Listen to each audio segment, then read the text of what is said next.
안녕하십니까. 전기기사 2과목 전력공학 2010년 2회 문제풀이를 시작하도록 하겠습니다. 자, 2010년 2회 전력공학이 아마도 여러분한테 상당히 어렵게 나왔어요. 뭐 제가 봐도 야 이거를 거의 과락이 막 나왔을 것 같아요. 전력에서. 자, 어찌됐든 한번 풀이를 해보겠는데 조금 어려웠을 것 같습니다. 자, 21번부터 좀 볼게요. 21번. 발열량이 10,000kcal per kg, 벙커시유를 1시간에 75톤. 자, 우리가 발열량 H다 그러면 H로 표시했나요? 우리 풀이에서 C라고 표시했네요. C라고 표시하면 발열량 C는 기본 단위가 뭐냐면 기본 단위가 kcal per kg입니다. kg당 몇 kcal의 일을 했냐, 열을 냈느냐 이거고요. 그 다음에 벙커시유를 1시간에 75톤 사용했다 그랬습니다. 원래 벙커시유의 양을 W라고 하고 기본 단위가 뭐냐면 시간당의 사용연료의 킬로그램입니다. 킬로그램. 그러니까 시간당 1시간에 몇 킬로그램을 사용했냐 이거죠. 벙커시유를. 그렇게 했는데 지금 우린 톤으로 주어졌으니까 여기를 나중에 킬로그램으로 바꾸려면 어떻게 해야 돼? 10에 3승을 곱해줘야지만 킬로그램으로 바꿀 수 있겠죠.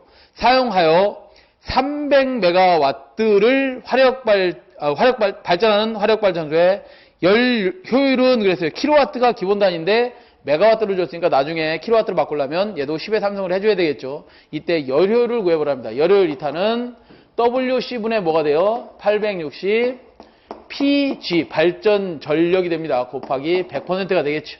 W가 얼마라 그래서 W가 발열량이 10,000kcal라 했습니다. 10,000 곱하기 C는 벙커시유가 얼마라 그랬어요? 시간당 사용량이니까 뭐 시간을 곱할 필요는 없는 거겠죠. 이게 얼마라고? 75라 그랬나요? 75톤이니까 킬로그램 퍼 시간당이라 했으니까 C에 몇 승 해줘야 돼? 3승 분의 860 곱하기 발전 전력이 얼마래요? 발전 전력이 얼마라고 나왔냐? 300메가와트다. 얘 기본 단위는 뭐라고? 킬로와트입니다. 얘 기본 단위 다 알려드렸어. 그러면 얘가 얼마? 300을 얼마로 바꿔줘야 돼요? 10에 3승 해야지만 킬로와트가 되겠죠. 곱하기 100% 하면 효율이 나옵니다. 몇 프로? 34%가 나온답니다. 34.4%. 몇 번에 있어요? 2번에 있네. 2번. 자, 22번으로 갈까요? 저항접주 방식에서 고저항접주 방식에 사용하는 저항값은 그랬는데 Y결선을 해놓고 중성점을 저항접지했답니다. 저항접지하는 이유는 뭐예요? 일선지락시 고장전류가 직접 접지다 그러면 대단히 큽니다. 지락전류가 IG는 3IG로만큼 큰데 그 지락전류를 조금 저감하려고 왜? 이 지락전류가 크면 변압기에 충격을 크게 줄 거 아니에요. 그걸 저감하려고 저항을 달았나 봅니다. 그 저항을 다는데 이 저항 아래 이렇게 구분됩니다. 저저항 접지와 고저항 접지로 구분합니다. 고저항으로 구분한다. 저저항 접지는 1에서부터 35옴을 저저항 접지라고 하고요. 고저항 접지는 105옴에서 약 1000옴까지를 고저항 접지라고 합니다. 고저항 접지의 저항값은 물어봤으니까 답은 몇 번이 되겠어요? 3번이 되겠네요. 뭐 하려고 단다고? 지락전류 줄여서 계통에 기기에 주는 충격을 줄이려고. 23번으로 가겠습니다. 23번은 삼상삼선식 가공선전선로에서 성간거리가 D1, 2, D2, 3, D3일 때, 3,1일 때 성간거리, 등가 성간거리를 구하는 계산식을 쓰시오. 이렇답니다. 어떤 삼각형 배열이 있나 본데 전선이 이렇게 삼각형 배열이 있나 본데 전선이 이렇답니다. 정사각형 배치라면 이렇게 주어지지 않았겠지. 정사각형이라면 어떻게 되겠어요? 각각의 성간거리가 D로 같다라고 주어졌겠죠. 근데 성간거리가 틀리니까 D1, 2, D2, 3, D3, 1이라고 줬겠죠. 왜? 이걸 1, 2, 3라고 한다면 이렇게 틀릴 때 각각의 D- 등가성간거리를 구해봐라. 등가성간거리를 구해봐라. 이 어떻게 구하는 거예요? 3승근의 루트 D1, 2, D2, 1, D3, 1을 다 곱해만 주면 되는 거죠. 3승분의 이렇게 보시면 되는데 정사각형 배치에서는 뭐예요? 각 D가 다 똑같기 때문에 뭐예요? 얘는 그냥 D로 나오는 거죠. 답 몇 번에 있어요? 2번에 보시면 있네요. 2번에 답이 있네요. 23번으로 갑니다. 전력 조류 계산을 하는 목적으로 거리가 먼 것은 전력 조류는 뭐예요? 전력 조류. 파워 플로우죠. 예를 들어서 발전기가 있습니다. 발전기들이 다 뭐 돼 있어? 병렬 연결되어 있겠죠. 병렬 연결되어 있을 거야. 발전기들이 이렇게 병렬 연결되어 있고 병렬 연결되어 있는 데서 뭘 따 쓰는 거야? 이렇게 모선을 이용해서 뭐예요? 변전소 모선들이 나오는 거죠. 변전소들이 이렇게 나오죠. 이렇게 다 연계되어 있을 때 여기에 각각에 흐르는 전력 조류 P 또는 Q 이런 값들이 전력 조류입니다. 유효전력과 무효전력의 크기. 그 다음에 여기에 손실도 있을 거 아니야? 손실들 이런 것들을 다 계산해 봐야 된답니다. 왜 계산하는 거야? 왜? 선로가 필요 없는지 선로가 있는지 이거를 어떤 부하에 전력을 공급해야 되는데 그 부하에 전력을 공급할 때 선로가 하나가 병렬로 추가가 돼야 되겠다. 왜? 전력이 부족하다. 자꾸 부하가 늘어나고 있다 그러면 전력 조류를 계산해서 어떻게 하겠다는 거야? 더 부하를 늘려줘야 되겠다. 선로를 더 가설해줘야 되겠다. 이런 것들을 다 확충하거나 이런 것들이 다 목적이 되는 거죠. 왜 계산하는지가 목적이 됩니다. 이 선로는 필요 없구나 그럼 잘라낼 것이고 어떤 선로를 병렬로 해야 되겠다. 아니면 발전기를 더 늘려야 되겠다. 이런 것들이 다 전력 조류를 계산함으로써 필요한 목적이 됩니다. 자, 그 목적으로 보면 1번은 답인데요. 1번은 목적이 아니고요. 2번부터 보시면 계통의 확충 계획을 위반한답니다. 계통의 확충을 해야 되겠다. 이런 걸 위반하려고 전력 조류 계산을 하는 것이고 3번에 보시면 계통의 운용 계획을 수립할 때도 조류 계산을 해야 합니다. 사고 예방 제어를 할 때도 조류 계산을 해야 된다. 그러나 계통의 신뢰도 평가할 때는 아니다. 답은 1번이 됩니다. 자, 25번으로 갈게요. 조류 계산이 반드시 필요하다. 25번은 비접지식 선로에서 일선 지락 고장이 생겼을 경우 지락점에 흐르는 전류는 그랬어요. 비접지식 선로라 했으니까 접지가 없는 선로에서의 일선 지락 고장이 발생을 했답니다. 일선 지락 고장이 발생을 하면 나머지 건전한 상 볼 것도 없고 어떤 지락 전류의 크기만 구하라 그랬네요. 지락 전류의 크기는 어떻게 구하는 것이냐? 지락 전류의 크기를 어떻게 구해요? 건전한 상 또는 지락된 상에 대지와 뭐가 되어 있어? C로 이렇게 충전이 되고 있겠죠. 평상시에는 C로 충전이 되고 있습니다. 그 지락 전류가 어디 들어가는 거야? 타고 올라갈 데가 없으니까 그 C를 통해서 이렇게 지락 전류가 올라가겠죠. 지락된 상의 전류가. 자, 그 지락 전류를 구해보면 지락 전류는 이렇게 구합니다. XC분의 XC 용량성 리액턴스에 의해서 상전압에 대해서 전류가 생긴 전류가 용량성 리액턴스에 의한 상전압에 의해서 생긴 전류가 뭐라고? 지락 전류입니다. 그 지락 전류를 구하면 된다. 지락 전류 XC는 뭐예요? 세 개가 뭐 돼 있어? J의 3오메가 C분의 1이 뭐 돼 있어요? 병렬 연결되어 있죠? 병렬되고 있고 전압에 이렇게 비례하고 있더라. 그러면 이거를 범위수로 풀면 어떻게 되나요? J의 3오메가 C2만큼의 전류가 어디에 흐르는 거야? 지락된 상의 전류에 흐르겠죠. 전류가 어디에 흐른다? 지락된 상을 포함해서 건전한 상에 이렇게 지락 전류가 흐를 겁니다. 라고 되어 있네요. 근데 우리는 이런 공식을 원하는 게 아니라 말로 다 요구하는 거네. 지락 고장이 생겼을 경우 지락점에 흐르는 전류는 무슨 전류냐? 얘 J가 뭐예요? J가 90도 앞서 있다는 전류지 3오메가 C2에다가 위상은 몇 도 앞서 있다는 거야? 90도 앞서 있다는 전류죠. 누구에 비해서? 지락 전류가 전압에 대해서 몇 배 앞서 있는 거야? 90도 앞서 있는 얘 뭐야? 앞서 있다 그러면 진상 전류가 되겠죠. 답 몇 번에 있어요? 고장상의 전압보다 90도 빠른 앞서 있는 전류다. 그래서 답은 몇 번? 3번에 있네. 자, 그 다음에 26번으로 가겠습니다. 원자로의 감속제와 관련하여 거리가 먼 것은 그랬는데요. 감속제가 뭐예요? 감속제? 우라늄 1g이 있습니다. 그 우라늄 1g에 중성자를 충돌시키면, 중성자 N이라고 할게요. 중성자를 충돌시키면 얘가 뭐 하는 거야? 분열을 합니다. 분열을 하는데 이 중성자에는, 중성자 1g에는 이런 원소들로 되어 있습니다. 어떻게 되어 있냐면 구성이 우라늄 238이 99.3%가 들어가 있고요. 우라늄 235가 얼마? 0.7%가 들어가 있고, 사실은 토륨 232가 0.01% 정도 들어가 있습니다. 0.1% 정도 들어가 있습니다. 그렇기 때문에 얘는 무시되고, 얘도 왜 무시가 되냐면 99.3%가 들어가 있는데 왜 무시가 되느냐? 이게 핵 분열하는 거 아니냐? 짝수로 된 것들은 핵 분열을 하지 못합니다. 무슨 소리냐면 중성자가 충돌하면 분열을 해야 되는데 그 핵 분열을 이용해서 우리가 원자력 발전을 해야 되는데 그 분열되는 것이 우라늄 235만 분열을 하고 있습니다.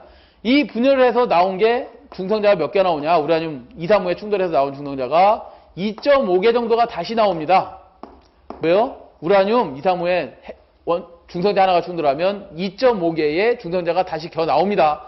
이때의 속도가 대단히 빠릅니다. 얼마냐면 2메가 전자볼트로다 대단히 빠른 속도예요. 이 속도를 전 세계적으로 제어할 수 있는 나라는 없습니다. 없기 때문에 어떻게 되냐면 진짜 핵분열에 사용하는 속도로 다 맞춰줘야 돼. 그걸 맞추기 위해서 뭘 사용한다? 감속제를 통과시킵니다. 감속제를 통과시키고 나면 그 속도가 얼마로 떨어지냐면 0.025 전자볼트로 떨어집니다. 그럼 우리나라나 다른 나라들 경수로 같은 데서는 다 뭘 사용하느냐? 0.025 전자볼트를 가지고 뭐 하고 있어요? 핵 분열을 다시 하고 있습니다. 왜 속도를 떨어뜨리는 게 뭐야? 감속제예요. 그 감속제는 당연히 감속비도 커야 되고 감속 능력이 커야 되겠지. 감속 능력이 커야 됩니다. 그 다음에 중성자를 흡수하면 된다 안 된다? 저 중성자를 흡수하는 게 아니라 속도를 떨어뜨리는 거야. 그래서 중성자 흡수하면 안 돼. 흡수하지 말 것.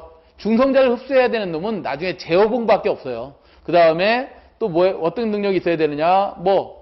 등등 이렇게 할까요? 이 정도 봐두고 보기도 가시면 원자로의 감속제와 관련하여 거리가 먼 것은 원자로의 감속제의 1번 경수라고 그랬는데 원자로 감속제 종류가 나왔네요. 감속제의 종류로는 경수, 중수, 흑연, 산화 베리륨을 우리 뭐를 사용한다고? 감속제 산화 베리륨을 감속제 종류로 사용하고 있습니다.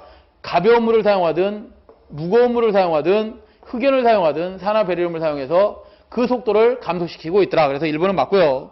2번 감속 능력은 커야 된다 그랬고 3번 원자 질량이 크지는 않습니다. 큰 거는 관계없습니다. 답은 3번이 되네 일단. 그 다음에 4번은 고속중성자를 열중성자 0.02 고속중성자를 열중성자 0.02 전자볼트로 바꾸는 작용을 한다고 합니다. 예, 맞습니다. 그래서 답이 3번이네요.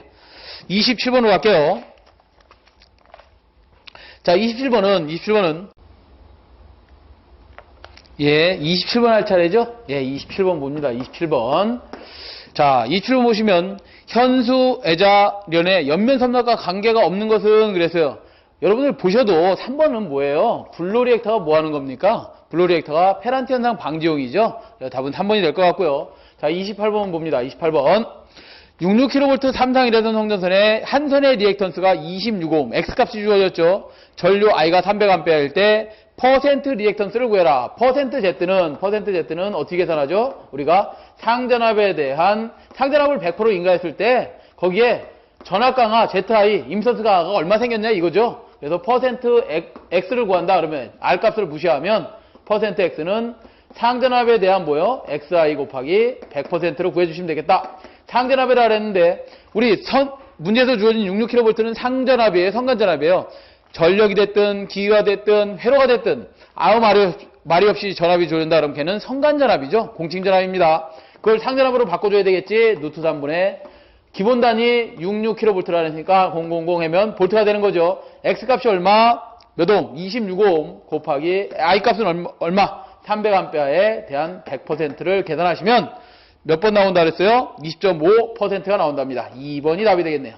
자, 29번으로 갈까요? 29번. 유황곡선으로부터 알 수 없는 것은 그랬는데 자, 우리 어떤 유량을 가지고 발전량을 정해야 되겠죠? 저수지의 크기에 유량이 얼만큼 차느냐 이런 거 갖고 발전량을 정할 때 우리가 필요한 곡선이 세 가지가 있습니다. 첫 번째 유량도가 필요하고요. 그 다음에 유황곡선이 필요하고요. 유황곡선. 그 다음 세 번째 필요한 게 적산입니다. 이것을 다 일일이 적산하는 적산 유량곡선이 필요합니다. 자, 이런 곡선들이 필요한데 뭐 하는 거냐? 이 유량도라는 것은 세로축의 유량을 가로축으로 일수를 가지고 비가 올 때 그 비가 오늘 몇 미리가 왔고 내일 몇 미리가 왔고 그 다음날 몇 미리가 왔는지를 이렇게 그 미리 온 대로 그냥 표기만 해주는 게 뭐예요? 이가 유량도입니다. 이걸 가지고 가장 비가 많이 온 것을 맨 앞에 그 다음에 많이 온 것을 그 다음 칸에 이렇게 일수에 따라서 정리해 놓은 게 뭐야? 유황곡선입니다. 가장 비가 많이 왔다, 가장 적게 왔다, 이것까지 이렇게 표시해 놓은 게 유황곡선이다. 이거 왜 하는 거라 그랬어요? 유황곡선은 왜 하는 거야? 예를 들어서 물량이 항상 1년 내내 봤더니 물량이 요만큼 차 있어야 된다. 요만큼 차 있어야지만 요만큼에 대해서 발전할 거다. 이렇게 물량은 요 정도는 비가 온 거잖아요. 그죠? 요 부분은 비가 온 거지만 요거는 뭐야?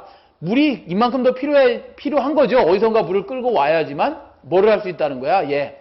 아, 요만큼의 크기에 발전할 수 있겠구나. 이런 것들을 알기 위해서 유량도도 그려보고 유황곡선도 그려보고 적산 유량 곡선도 그리는 겁니다. 자, 이렇게 하는데 거기에 알 수 없는 것이 있대요. 알 수 없는 것은 뭐냐 그랬는데 1번에 답이 나와 있네요. 1번에 월별 하천 유량은 알 수가 없더라. 월별로 하천 유량은 알 수 없더라. 그래서 다음에 30번으로 가죠. 답은 1번이고요. 30번. 전압 강하율을 구하라 했습니다. 쭉 읽어보시고 전압 강하율을 구하는데 전압 강하율이 뭐예요? 송전단에서 전압을 소스 측에서 전압을 예를 들어서 100V를 줍니다. 그러면 전선을 깔아놨으면 그 전선의 임피던스와 전류 I, 부하 전류에 의해서 뭐가 생겨? 전압 강화가 생길 거 아니에요? 전압 강화가 생기려면 수전단 측에서 수전단 변압기 1차 측에서 받는 전압이 정해질 겁니다. 얼마? 예를 들어서 전압 강화가 10V 생겼다 그러면 수전단에는 몇 볼트 받는 거야? 90V를 수전하겠죠? 이게 전압 강하다. 이 전압 강화를 수전단 전압을 기준으로 뭐예요? 전압 강화의 비를 100분율로 나타낸 게 뭐야? 걔가 전압 강화율이 되겠죠? 자, 전압 강화율을 계산하라 했으니까 전압 강화율 델이라고 표시한다면 델은 수전단 전압분의 송전단 전압 마이너스 수전단 전압 곱하기 100%라며요? 그러면 수전단 전압이 얼마예요? 수전단 전압이 61kV네요. 61kV니까 단위 환산할 필요는 없겠죠. 61에다가 뭐예요? 송전 전압이 66kV네요. 66 마이너스 61 곱하기 100% 하면 얘가 몇 프로 나온대요? 8.2%. 답 4번이 나온답니다. 자, 31번으로 갈게요. 31번은 전력 퓨즈는 파워 퓨즈라고 해요. PF 퓨즈는 고압 특고압 기기에 주로 어떤 전류의 차단을 목적으로 설치하는가 그랬는데 나중에 배우실 겁니다. 물론 실기에 가서 배우시게 되겠지만 필기 때는 자세히는 안 해줄 겁니다. PFCB형이라는 게 있어요. 예를 들어서 수변전 설비에 수전을 하는데 맨 앞에다가 파워 퓨즈, 지금 얘기하는 파워 퓨즈를 설치하고 그 다음에 뭐 MOF도 설치하고 등등 하겠죠. MOF가 뭐예요? 전력량을 측정하는 거, 그 다음에 뭐 변압기도 들어올 거고 CB가 이렇게 있다고 치죠. PF와 CB가 조합되어 있다면 일단 부하 전류라든가 부하 측에서 발생하는 뭐 지락전류 등등등등은 누가 검출해내는 거야? 이 CB가 차단해내는데 이 CB의 용량이 좀 딸린다. CB의 용량이 이런 단락전류까지 차단하기에 좀 그렇다 그러면 그 단락전류는 누가 차단한다? 예, PF를 설치해서 단락 용량을 차단해낸다 이 말이에요. 그래서 파워퓨즈는 주 목적이 뭐라고? 단락전류 차단이다. 그래서 답은 몇 번에 있습니까? 3번에 있네요. 나중에 자세히 배우셔야 될 겁니다. 자, 32번으로 가죠. 파동 임피던스가 505인 가공성전선 1km당의 인덕턴스와 C를 구해라 그랬어요. 파동 임피던스. 파동 임피던스는 Z 오메가로 표시하고 누트 어떻게 표시하죠? C분의 L로 표시합니다. 자, 원래 이 파동 임피던스에서 C는 뭐예요? 작용 정렬량. L은 뭐예요? 작용 인덕턴스를 놓고 계산하면 뭐예요? 이거 나중에 여러분들 막 쓰겠습니다. 로그 10을 밑으로 하는 R분의 D분의 0.02413에다가 곱하기 10의 마이너스 6승분의 L 값이 얼마예요? L 값이 0.4605 로그 10을 밑으로 하는 R분의 D 곱하기 10의 마이너스 3승을 중등을 어떻게 계산하면 이거 계산하면 이렇게 나온다요. 어떻게? 138에 로그 10을 밑으로 하는 R분의 D가 나옵니다. 걔 단위는 ohm입니다. 라고 표시되어 놓고요. 요 부분과 요 부분은 반드시 알고 계셔야 되고 이거는 뭐 중간 과정이니까 필요 없다고 보고요. 자, 이렇게 돼 있을 때 L과 C를 구하랍니다. 파동 임피던스의 L과 C를 계산하랍니다. L은 여러분들 공식이 어떻게 되죠? 0.05 플러스 0.4605 로그 10을 밑으로 하는 R분의 D에서 파동 임피던스라 그러면 걔가 뭐예요? 고차수 고조파죠? 파동 임피던스. 이상한 진행파란 말이야. 진행파. 그 진행파는 전선의 내부 인덕턴스를 고려한다 안 한다? 왜? 고려하지 않는다. 왜? 파동 임피던스라는 놈은 고차수 고조파라 했잖아. 고차수 고조파는 600MHz, 800MHz 이런 것들이 전선을 타고 들어가는 거예요. 라디오 주파수 이런 것들은 다 공중으로 날아가잖아. 그렇기 때문에 내부 임피던스인 0.05는 고려하지 않고 뭐만 고려해서 요거만 고려해서 여기서 L값을 구하면 되는 거죠. 자, 그러면 이렇게 계산하면 되나? 0.4605에다가 로그 10R분의 D에 따라 했더니 반지름도 안 주어지고 등가성간거리도 안 주어지고 뭘 구하라 그랬어? L값을 구하라니 황당하네요. 요걸 계산해서 어디선가 구해다가 넣으면 되겠네. 그걸 어떻게 계산하자는가? 여기서 뭘 구하자고? 로그 10m 하는 R분의 D를 계산하자. 그러면 어떻게 되는 거야? 138을 저쪽으로 넘겨주면 뭐가 되겠어요? 138분의 Z 오메가 값이 들어가겠죠. 좋네요. 그러면 곱하기 여기 Z 오메가 값이 얼마냐? 138분의 500이나 주어졌나요? 얼마로 주어졌나? 파동 임피던스 Z 오메가 500이랍니다. 이거 계산하시면 L 값을 계산해낼 수 있고요. 그 다음에 C는 어떻게 계산하죠? C는 이렇게 계산하지 않나? 로그 11m로 하는 R분의 D분의 뭐가 되겠어요? 0.02413이 될 겁니다. 이걸 다시 계산하면 로그 10 R분의 D가 얼마야? 요거죠, 요거. 138분의 얼마? 500분의 0.02413이 될 겁니다. 이거 계산하시면 얼마가 나올 겁니다. 얘는 기본 단위가 뭐야? 마이크로페로파 킬로미터가 나올 거고, 얘는 기본이 뭐예요? 미리엘리파 킬로미터가 나오겠죠. 자, 답은 몇 번이냐면 1번에 있네요. 1번. 1번에 답이 있습니다. 자, 이거를 시험장에 가서 계산기 만들었는데도 2분은 걸리겠죠. 최소한. 이런 문제들은 되도록이면 버리시고요. 실질적으로 이 L값은 어느 범위 되게 있냐면 작용 정정 용량은 워킹 인덕턴스는 딱 정해져 있습니다. 평형시에만 계산되는 값이기 때문에 고장시에는 이게 계산이 안 돼. 삼상평일 때만 계산되는 값이라 그 값이 원래는 1.3 미리엘리파 킬로미터로 정해져 있습니다. 그리고 C라는 놈은 그 크기가 얼마였냐면 0.009 마이크로페럿으로 정해져 있어요. 측정을 해본 결과, 실험을 해본 결과 얼마로 정해졌다고? 작용인덕턴스 L은 1.3. 얘는 뭐라고? 0.009 마이크로페럿입니다. 그 범위 내에 있는 것을 그냥 답을 찾으시는 게 빨라. 아시겠죠? 그래서 답은 몇 번에 있어요? 그 범위가 1번에 있잖아, 1번. 그 정도 선에서 뭐 어떤 문제를 만들어도 됐겠지. 이거를 다 시험장에 가서 계산해갖고 어떻게 계산해낸다. 물론 계산해내 좋겠지만 다른 문제 풀 새가 없어. 이거 계산기만 누르다 보면. 그렇기 때문에 항상 인덕턴스는 1.3 범위 내에, C는 0.009 범위 내에 있습니다. 자, 33번으로 가죠. 무지막지한 시험 문제가 나왔네요. 33번은 이게 대학원에서나 배우는 거예요. 여러분들 아마 배우신 분들도 있긴 있겠습니다만 요즘은 어떻게 가르치는지 모르겠어요.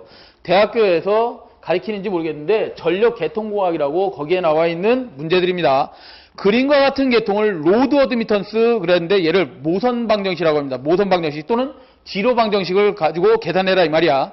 행렬로 나타낼 때 모선 2가 어디예요? 모선 2에 나타나 있는 구동점 어드미턴스.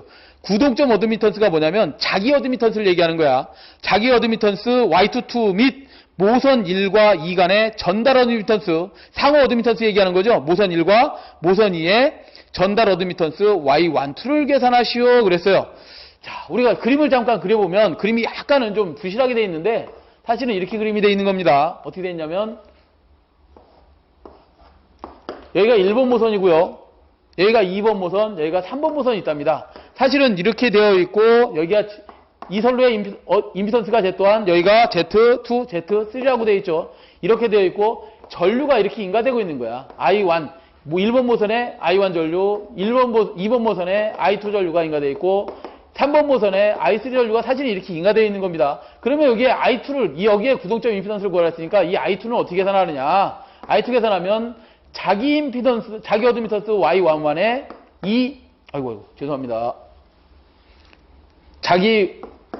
I2는 자기 거에서 남의 거죠. 자기 거에서 남의 것까지 합성해서 2, 1에 2 1으로 계산돼야 되고 플러스 전류가 이렇게 다 계산될 거 아니야. 전류를 다시 써보면 이런 거죠. 전류 I라는 놈은 어떻게 계산되지? Y의 2죠. 그러니까 왜 Y의 2야? I는 Z분의 2여서 Y 어드미턴스로 구하라 그랬으니까 어드미턴스 지로 방정식으로 구하라 그랬으니까 얘를 Z분의 1을 Y로 나타낼 수 있지. 이걸 계산하는 거예요. 그래서 I2는 Y의 1, 2 측의 어드미턴스에다가 이 1의 전압 플러스 자기의 구동 임피던스, 자기의 어드미턴스 Y22, 내 거의 어드미턴스에다가 E2 플러스 Y의 남의 것도 있죠. Y 뭐에 연결돼 있어? 2, 3와 E3가 이렇게 연결돼 있죠. 이걸 계산해야 이 말이야. 그러면 Y1에서 2는 뭐예요? 얘는 전류의 방향과 뭐가 돼 있어? 반대로 다 돼 있습니다. 반대로 돼 있기 때문에 이렇게 표시할 수 있어요. 마이너스 Y12에 E1을 표시할 수 있고 Y22는 누구 거야? 내 거. 내를 기준으로 전류의 방향이 다 같은 방향으로 돼 있다고 보고 Y22는 뭐가 물려 있어요? Z, Y에 내 거, 2, 0 플러스 Y에 또 뭐가 있어? 2에 1 간 거 있죠? 2에 1 플러스 남의 거 Y에 뭐가 가 있어? 2, 3가 가 있나? 이렇게 이거에 2 플러스 Y의 2, 3는 또 남의 거에 전류의 방향이 반대인 거잖아. 전류의 방향이 반대인 거죠. 이걸로 따지면 마이너스 Y의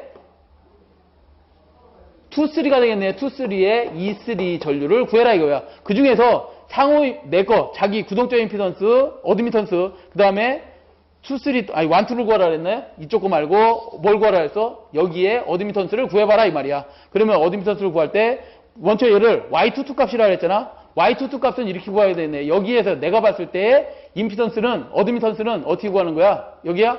어드미턴스 구하라 했으니까 임피던스를 역수 채우면 되지. Z1분의 1 플러스 또 남의 거 뭐가 돼 있어? Z3분의 1이 될 거고요.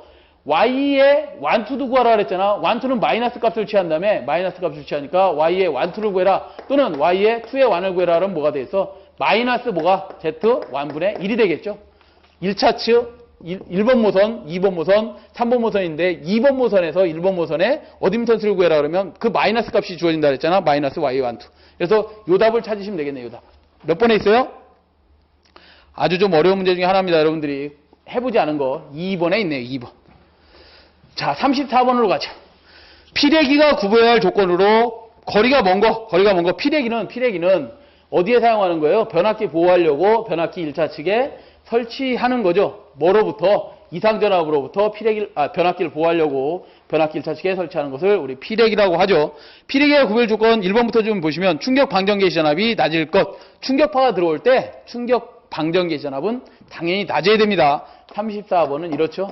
34번은 충격파가 들어왔다. 충격파에 대해서 낮은 전압에서 방전을 개시해라. 그래서 충격파 전압은 개시 전압은 낮아야 되고, 두 번째 나와 있는 얘 뭐예요? 상용주파 방전 개시 전압은 낮을 것. 상용주파 방전 개시 전압은 낮을 것. 상용주파 방전 개시 전압은 커야 됩니다. 이게 무슨 소리냐면, 자, 우리 피래기가 이렇게 동작하죠. 이렇게 좀 그려봐 드려야 되겠네. 피래기가 있습니다. 여기에 직렬개비 있고 특성 요소가 있고 이렇게 되어 있습니다. 그 다음에 여기 뭐해서요? 피래기 이거 변압기 보호한다 그랬잖아. TR을 보호하려고 합니다. 이상전압이 치고 들어왔어요. 이상전압이 치고 들어오면 피래기는 절연을 해놨는데 얘가 만약에 500kV짜리가 들어왔어. 그러면 피래기는 얘보다는 전압을 낮게 해놓습니다. 얘가 충격파가 들어온 거잖아. 방전을 개시하는 전압을 얘보다는 낮게 해놔야 됩니다. 그래서 예를 들어서 400kV로다 들어오면 얘가 방전을 하기로 이렇게 약속을 해놨습니다. 약속을 해놓고 그거보다는 변압기 절연 강도는 좀 크게 해놔야 되겠죠. 예를 들어서 600kV로 절연 강도를 마련해놨습니다. 자, 이상전압이 들어옵니다. 이상전압이 들어오면 나는 400kV 이상이 들어오면 내가 방전을 할게 그러고 방전을 하는 거죠. 그래서 이상전압을 대지로 방전해주고 나면 그 이상전압이 꺼지고 나면 얘는 뭐 하겠어? 여기 직렬개비에 문을 딱 닫으면서 여기에 다시 뭐가 흘러요? 상용주파가 흐르죠. 이렇게 상용주파가 흐를 겁니다. 상용주파가 흐르는데 문제는 이 한 번 방전하고 나면 그때 방전전류가 방전하고 나서 어떤 잔변이 나온다면 잔전류가 나오는데 그걸 우리는 뭐라고 하면 속류라고 해요. 그 속류를 차단하는 능력이 커야 됩니다. 속류를 차단할 수 있어야 된다. 그 속류가 뭐냐고 열어보서 보면 상용주파 방전 개시 전압이 낮을 것인데 이 속류가 나오는 이 전류가 뭐예요? 상용주파수에서 이어서 오는 전류잖아. 그죠? 상용주파수에 이어서 오는 전류. 이 전류에 개시하는 전압. 그러니까 방전을 얘가 상용주파수에서 오는 전류까지도 차단을 해줘야 되는데 방전을 시켜줘야 되는데 그 주파수는 상용주파이기 때문에 파고치가 높아야 된다 이 말이야. 파고치를 높여놓을 것. 높일 것 이거야. 그래서 낮게 하면 안 됩니다. 세 번째 제한전압은 낮을 것. 제한전압이 낮아야 됩니다. 그 다음에 속류 차단 능력이 클 것 그랬습니다. 답은 2번이 되겠네요. 우리 피래기를 좀 더 시간이 있다면 좀 자세히 설명을 좀 드렸으면 좋겠는데 시간이 좀 없어서 일단 이 정도만 설명을 좀 드리겠습니다. 35번으로 가죠. 35번 우리 학원에 오셔서 또는 뭐 이렇게 학원 뭐 인터넷을 통해서든지 이렇게 들으시면 우리 피래기 강의를 좀 더 자세히 좀 해드릴 수 있습니다. 정규 코스니까. 자, 어찌됐든 35번은 피래기에서 속류를 끊을 수 있는 교류의 최고 전압은 그랬습니다. 피래기에 속류를 끊을 수 있는 최고의 전압은 그랬는데 걔가 뭐냐면 전격 전압이에요. 답은 이미 전격 전압으로 정해져 있습니다. 피래기를 좀 더 보자. 어쩔 수 없이 그려드려야 되겠네. 전 문제도 피래기, 요건 것도 피래기니까 우리 피래기를 어디다 설치하죠? 전 거를 좀 같이 좀 보시면 피래기를 선로에 변압기를 보호하려고 피래기를 설치해놨는데 그 피래기의 전압 동작 특성이 이렇습니다. 동작 곡성이 이렇습니다. 자, 어떻게 된 거냐면 이게 전격전압이다 그러면 전격전압선에서 뭐예요? 어떤 상형주파 60Hz에서 방전하는 전압이 있을 겁니다. 상형주파 방전개시전압이라고 합니다. 상형주파 방전을 시작하는 전압, 방전개시전압. 전압선이 있습니다. 얘는 상형주파수에서는 사실 피레이가 동작하면 안 되는 거죠. 그래서 어쩔 수 없이 동작할 때가 있을 거야. 그 동작하는 전압을 높여주는 게 맞습니다. 그 다음 충격파가 들어왔어요. 충격파가 들어오면 그 충격파가 작게 들어오는 게 좋은 거지, 작게 들어와야 피레이가 빨리 방전을 할 거 아니야. 그래서 충격 방전 개시 전압은 충격 방전 개시하는 전압은, 시작하는 전압은 낮은 게 좋습니다. 낮을 것. 다음에 제한 전압이 있는데 피레기의 제한 전압은 낮을 것. 다 파고칩니다. 파고치들은 낮을 것. 자, 이렇게 방전을 하고 나면 피레기로다 이제 그 방전을 예를 들어서 못했어. 그러고 나면 그 나머지 전압들은 다 어디로 가는 거예요? TR 쪽으로 갈 거죠. 그래서 TR이 진짜 절연이 깨지는 전압은 훨씬 더 높여놓는다. 누구에 비해서? 피레기 제한 전압보다는 훨씬 높여내야 된다. 얘는 뭐가 되겠어요? TR의 뭐가 되겠어? 기준 충격 절연 강도가 되겠죠. 기준 충격 절연 강도가 됩니다. 강도. 자, 이 정도 봐두시고, 피레기에 속류를 끓일 수 있는 교류의 최고 전압은 뭐냐 그랬는데, 걔를 우리는 전격 전압이라고 합니다. 전격 전압. 무슨 소리냐? 자, 속류가 뭔지부터 좀 알고 계셔야 돼. 이상 전압이 들어오면 피레기가 방전을 하는데요. 그거는 뭐냐면 피레기를 어떻게 동작하는 거야? 이상 전압에서 진짜 대변으로 얘기를 들면, 한번 똥을 확 싸고 나면 여러분들 벌떡 일어나는 거 아니잖아. 이상 전압이 들어와서 똥을 한번 확 싸고 납니다. 그러면 피레기가 어떻게 동작하냐면 살짝 문을 닫아. 그러고 나면 이제 나머지 잔변이 나가야 될 거 아니야. 그 잔변을 뭐라고 하냐면 우리는 교류 상형주파수에 딸려 나오는 속류라고 얘기를 해요. 걔를 뭐라고 한다고? 속류라고 합니다. 그 속류를 뭐 해야 되는 거야? 이게 직렬계에서 차단해야 될 거 아니야. 이제 계속 방전시키지 말고, 이건 일선지락을 맞는 거니까 어떻게 해야 돼? 속류를 차단할 수 있는 교류의 그 최고 전압을 뭐라고 한다고? 전격 전압으로 정하고 있습니다. 아시겠죠? 그래서 전격 전압은 속류를 차단할 수 있는 교류의 최고 전압이다. 그래서 전류 곡선까지 같이 그려보면, 전류 곡선은 당연히 이상 전압이 들어오면 즉시 피레기 전류가 어떻게 해야 돼? 방전을 시작하고, 방전에 의해서 속류가 0점이 되는, 전류 0점이 되는 이 점까지를 우리는 속류를 차단할 수 있는 교류의 최고 전압이다. 그래서 전격 전압이라고 합니다. 기기에서의 전격 전압은 뭐예요? 일반 기기에서의 전격 전압은, 기계에서의 전격 전압은 기계 기구에 가할 수 있는 교류의 최고 전압이지, 기계 기구에 가할 수 있는 교류의 최고 전압이고, 피레기에서의 전격 전압은 뭐라고? 속류, 똥을 싸고 나서 방전 한번 하고 나서 상형주파수에 의해서 들어오는 전류, 그 전류를 차단할 수 있는 전압을 뭐라고 한다고? 피레기의 전격 전압으로 하고 있습니다. 그래서 답은 1번이 될 겁니다. 나중에 우리 정규반 시간 때 좀 더 필요하시면 듣기로 보충하기로 하고요. 자, 36번으로 넘어가겠습니다. 36번은 송전전력, 부하역률, 송전거리, 전력손실, 성간전압을 동일하게 했을 때 삼상삼선식에 의한, 삼상삼선식을 물어보는 거죠. 삼상삼선식에 의한 소요전선량은 기준이 누구라고? 단상 2선식의 경우에 몇 프로냐? 단상 2선식에 대해서 삼상 3선식은 전선비가 어떻게 되냐? 전선량이 어떻게 되느냐? 전선량이 얼마 된다? 단상 2선식을 기준으로 한다니까 100으로 본다면 삼상 3선식은 표를 좀 외우셔야 됩니다. 삼상 3선식은 전선의 소모량이 75%가 됩니다. 다시요. 이걸 쭉 떠보자. 단상 2선을 기준으로 한다면 단상 3선에서는 전선 소모량이 얼마가 되냐면요. 37.5%가 되고요. 그 다음에 삼상 3선식은 75%가 되고, 삼상 4선식에서는 전선 소모량이 33.3%가 됩니다. 결국 가장 저렴한 건 누구예요? 전선이 조금 들어가는 것은 삼상 4선식이죠. 그래서 우리나라 배전 전압이 전부 다 삼상 4선으로 된 게 전선이 많이 들어가기 때문에, 배전은. 그래서 삼상 4선을 배전 방식으로 채택했습니다. 전선이 가장 적게 들어가기 때문에. 삼상 3선식을 물어봤으니까 답은 몇 번이 되겠어요? 75%인 얼마? 3번이 되겠네. 단상 2선을 기준으로 100%를 봤을 때 단상 3선은 37.5%, 삼상 3선은 75%, 삼상 4선은 33.3%가 소비되더라 이 말이야. 다음 37번. 이것도 쉽지 않은 문제네요. 그림과 같이 수리가 고체에 둘러싸여 있고 A로부터 유입되는 수량과 B로부터 유출되는 수량이 같다고 하는 이름은? 이론이죠. 이론은 뭐가 되느냐 이거지. 자, 30번은 요 옆으로 좀 넘어가죠. 자, 우리가 수력학을 공부해야 되는데 수력학을 볼 때는 수력학을 이렇게 공부합니다. 대지가 있고 어떤 관로가 이렇게 포설되어 있는 거예요. 관로가 있고 이 관로에 물을 흘려줍니다. A지점과 B점에 물이 이렇게 흘러간답니다. 유량 Q는 여기에 유량 Q는 어떻게 되느냐? 유량 Q1, Q2는 자, 우리가 관로에 누출이 없다면 누수가 없다면 여기에 물량이나 여기나 물량은 어떻겠어요? 당연히 똑같을 거 아니야? 왜? 단지 단면적이 큰 데서의 물의 속도는 단면적이 작은 데서의 물의 속도보다 느리겠죠. 단면적이 작아지면 속도는 빨라지겠지. 물의 속도는 빨라지지만 단면적이 큰 데서는 물의 속도는 적을 것이다. 빨라지지 않을 것이다. 느려지실 것이다. 그런 것을 우리는 뭐라고 하냐? 유량의 변화가 서로 없다. 그것을 우리는 연속의 원리라고 합니다. 연속의 원리다. 연속의 원리로서 여기 Q는 어떻게 계산되는 거예요? 단면적 A에다가 속도 V만 곱해주면 되는 거죠. 유량 Q2는 어떻게 계산되겠어? 당연히 여기에 A2 단면적에다가 속도 V2를 곱해주면 되는 거죠. 1을 곱해주면 되는 거죠. 얘네들 크기는 어떻다고? 같다고. 유량의 크기는 같다 이 말이야. 우리 연력학 제1법칙을 보더라도 이건 수력학이지만 연력학 1법칙이 뭐예요? 연력학 1법칙 배우신 분들은 연력학 1법칙은 이거잖아.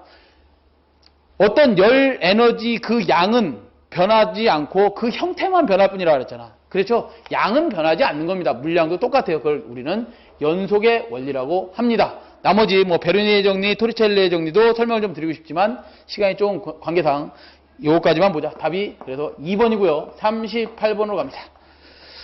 발전기 또는 주변학기의 내부 고장 보호로서 가장 널리 쓰이는 것은 그랬는데요. 발전기 또는 변압기가 이렇게 있답니다. 내부에 고장이 발생을 했답니다. 내부에 고장이 발생을 하면 각각의 CT를 1차 측, 전원 측과 부하 측에 설치해서 얘 CT를 어떻게 연결했냐면 이렇게 연결해 놨습니다. 변압기가 예를 들어서 델타 Y 결선 변압기다 그러면 CT를 Y 델타로 결선을 해서 3상 3선식에 다 설치를 했겠죠. 이렇게 CT와 뭐를 변압기를 이렇게 맞춰서 서로 위상을 맞춰서 설치를 해놨는데 평상시에 내부 고장이 안 발생을 했어. 그러면 전류가 전원단에서 부하처로 이렇게 흐르겠죠. 그럼 CT에는 어떻게 전류가 나오는 거예요? 이런 방향으로 반대 방향으로 유기가 되죠. 그러면 CT 측에 무슨 전류가 이렇게 순환 전류가 이렇게 흐르겠네요. 순환 전류가 흐르고 여기에 순환 전류가 흐른다는 얘기는 동작을 이 계전기가 동작을 하지 않습니다. 왜? 평상시에는 내부 고장이 아니기 때문에 평상시에는 그대로 CT의 전류가 순환하기 때문에 뭐가 동작을 안 한다는 거야? 가운데 보면 뭐가 있냐면 동작 코일, 오퍼레이팅 코일이 있는데 이 코일로 전류가 흘러 안 흘러? 안 흐르기 때문에 평상시에는 그대로 전류가 흐르지만 예를 들어서 내부에 고장이 발생을 하면 전류의 방향이 바뀌어버립니다. 어떻게 바뀌느냐? 전류의 방향이 이렇게 바뀝니다.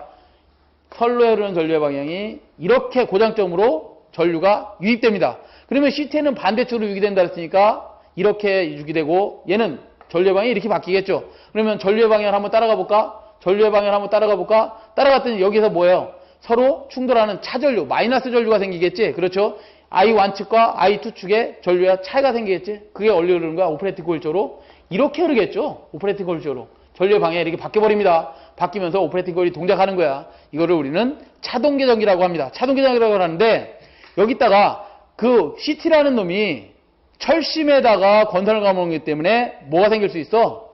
포화가 될 수 있다. 그 포화되는 것을 방지하려고 비율을, 포화율을 좀 더 높여준 비율 차동 계전기를 사용합니다. 그래서 우리는 답이 몇 번이 되는 거예요? 내부 고장 보호에 사용되는 게 2번에 보면 비율 차동 계전기를 사용합니다. 라고 하네요. 다시 39번으로 갑니다. 자, 39번은 고장전류와 같은 대전류를 차단할 수 있는 것은 그랬네요. 고장전류와 같은 차단할 수 있는 것, 차단기의 밑줄, 차단의 밑줄. 39번은 차단의 밑줄 시대, 차단. 차단하는 건 당연히 뭐야? 차단기 아니에요? 다음 몇 번에 있어요? 차단기 4번. 자, 1번부터 보면 단로기는 뭐 하는 거예요? 무슨 전류 차단하는 거예요? 무부하 충전 전류 차단하는 거지. 선로 개폐기는 뭐예요? 차단하는 게, 대전류 차단하는 게 아니라 부하 전류 이런 것들을 선로 개폐해 가지고 온오프 시키는 거죠. 유입 개폐기는 뭐예요? 개폐기 스위치야, 걔도. 부하 전류를 온오프 하는 거죠. 고장 전류를 차단하는 건 아니지. 자, 40번으로 갑니다. 역률 0.8, 2800kW 유효 전력이고요. 부하의 전력용 콘덴서를 병렬로 접속하여 합성 역률을 0.9로 개선하고자 한다. 전력 콘덴서 용량을 계산하라 이거. 이렇답니다. 원래 이렇게 유효전력이 얼마? 2800을 사용하고 2800kW를 사용하고 역률이 0.8이었는데 얘를 그때의 무효전력을 한번 구해보면 무효전력 Q1이라고 하자. 어떻게 구해? P 유효전력에다가 탄젠세타 곱하면 되죠. P에다가 탄젠세타 1이라고 하자. 이렇게 계산하면 되는데 얘를 역률을 계산하고 싶답니다. 얼마로 계산할 거냐? 이렇게 0.9로 계산하고 싶답니다. 그때 콘덴서를 설치해주면 되는데 그때 콘덴서 용량을 우리 QC라고 하자. QC를 구하는 거다. 만약에 이때 역률을 0.9로 계산하고 났을 때에 무효전력을 Q2라고 한다면 이 QC는 어떻게 계산하면 될까? 큰 거에서 작은 거 빼주면 QC가 계산되는 거죠. 고로 QC는 어떻게 하면 돼? Q1 큰 거에서 작은 거 빼주면 된다 그랬으니까 Q2를 빼주면 되는 거죠. Q1은 어떻게 구한다 그래서 P에다가 탄젠세타 1일 거고요. 마이너스. Q2는 어떻게 구할까요? Q2는 P에다가 탄젠트 세타 2 하면 되는 거 아니야? P에다가 탄젠트 세타 2다. 이거 정리하면 뭐예요? P 공통으로 빠져나오고 탄젠트 세타 마이너스 탄젠트 세타 2가 되겠지? 탄젠트 세타 1 마이너스 탄젠트 세타 2가 될 것이다. 고로 QC는 이렇게 계산되네요. 2800kW 유효전력에다가 탄젠트 세타 1이 얼마예요? 0.8분의 코사인 세타 1분의 사인 세타 0.6 마이너스 코사인 세타 2는 얼마예요? 얼마로 계산하자? 0.9로 계산한다 그랬습니다. 0.9분의 사인 세타 2는 얼마가 되는 거야? 루트 1 마이너스 0.9의 자승이 되겠죠. 계산기 누르시면 744 킬로바 또는 요즘은 단위를 kVA로 계산하고 있죠. 이렇게 744가 나오더라. 그래서 답 몇 번? 3번에 있네요. 3번. 자, 이렇게 해서 우리 전기기사 2과목 전력공학 2010년 2회 문제풀이를 모두 마치도록 하겠습니다. 조금 어려운 시험이었습니다. 예, 수고하셨습니다.